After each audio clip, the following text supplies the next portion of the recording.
m'appelle Gabriel Boivin, je suis étudiant à la faculté de droit de l'Université Laval en troisième et dernière année du baccalauréat. Aujourd'hui, je vais vous parler de ma manière d'annoter une loi ou un code. Bien évidemment, chacun a sa méthode et la meilleure méthode c'est la sienne, donc n'hésitez pas à prendre ce qui vous convient et à laisser ce qui vous convient moins dans ce que je vais vous dire aujourd'hui. Lorsque j'annote une loi ou un code, j'ai deux principaux principes qui me viennent à l'esprit. Clarté et efficacité.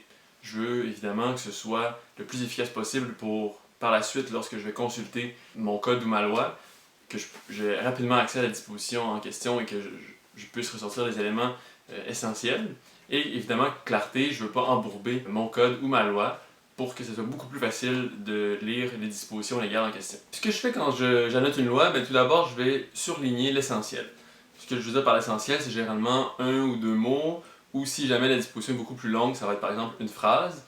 Et ça, je vais le surligner en jaune pour vraiment que ça me saute aux yeux lorsque j'annote, ou lorsque je lis ou que je repasse ma loi par la suite. En second lieu, ce que je vais faire, je vais bien souvent, si la disposition est longue ou un peu plus complexe, je vais la séparer. Si par exemple elle est en deux parties, je vais séparer les deux parties avec un crayon pour être en mesure, lorsque je la relis, de savoir qu'il y avait une partie A, une partie B ou une partie qui pouvait découler l'une de l'autre. Une autre possibilité, si jamais je sais qu'il y a un élément extrêmement important que je veux absolument me souvenir et que je veux qu'il me saute absolument aux yeux lorsque je vais réouvrir mon code ou ma loi, eh bien, je vais l'indiquer en rose. Donc personnellement, lorsque je vois du rose, c'est que je sais qu'il y a un élément extrêmement important à retenir et que je ne dois pas négliger. Troisième et dernière étape, en quelque sorte, lorsque j'annote une loi ou un code, eh bien, c'est de me faire des renvois. Donc je vais faire référence à d'autres dispositions législatives, à des décisions ou encore à de la doctrine. Personnellement, je vais faire beaucoup plus de renvois aux articles de loi à la jurisprudence ou encore à la doctrine parce que, honnêtement, je préfère tout mettre à l'intérieur de mes notes de cours et vraiment simplement référer à des éléments essentiels dans ce qui est de ma loi ou de mon code pour vraiment, encore une fois, conserver l'essentiel et être le plus clair possible.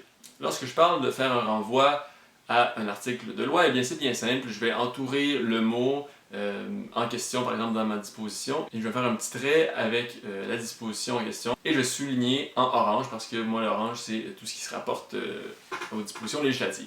En deuxième lieu, je vais faire un renvoi parfois à la jurisprudence. Donc, lorsqu'une décision de la Cour se penche ou traite quasiment exclusivement d'un article, je pense entre autres en procédure civile où ça arrive un peu plus souvent, eh bien, je vais faire un renvoi spécifique à ce jugement-là. Finalement, je vais parfois faire des renvois à la doctrine. Donc, ça va être dans des cas beaucoup plus rares, mais lorsque c'est vraiment nécessaire pour mieux comprendre ou pour m'aider à mieux comprendre un extrait de la disposition que j'ai cherché ou qui m'a pris du temps à assimiler, eh bien, je vais faire un renvoi pour que ce soit beaucoup plus rapide lorsque je reconsulte mon code de faire référence à la doctrine. Parfois, je vais peut-être même faire un petit commentaire à côté pour me dire à quoi je faisais référence lorsque je mentionnais les auteurs en question. Donc, les techniques que j'ai abordées aujourd'hui, personnellement, je les applique lorsque je prends des notes dans mes lois ou dans mon code papier. Évidemment, il y a possibilité de faire tout ça en ligne, mais c'est moi ce que je fais. Si jamais vous faites une annotation en ligne, simplement, ce que je vous dirais, c'est de garder en tête, encore une fois, les deux mots-clés, efficacité et clarté, et de vraiment s'assurer de ne pas en mettre trop ou de plus que le client demande parce que c'est possible. C'est évidemment, si on surligne quelque chose en ligne et qu'on peut se faire un petit renvoi en commentaire avec une bulle qui disparaît lorsqu'on ne clique pas dessus, et bien ça peut être facilement mélangeant ou rapidement embourbé par plein de références et que ça va nous prendre beaucoup trop de temps et ça va finalement nous ralentir plus que nous aider. Alors faites simplement attention lorsque vous faites des notes en ligne comme ça, mais sinon les mêmes principes restent applicables, donc des renvois et des annotations, des surlignages, donc tout ça reste applicable de ce que j'ai parlé aujourd'hui. C'est ce qui met fin à cette petite capsule sur la manière d'annoter une loi ou un code. J'espère que ça vous sera utile au cours de votre baccalauréat. N'hésitez pas à développer vos propres trucs, vos propres codes de couleurs et à développer finalement une méthode qui vous convient le mieux pour réussir à la fois dans vos études et éventuellement être le plus efficace possible dans votre pratique.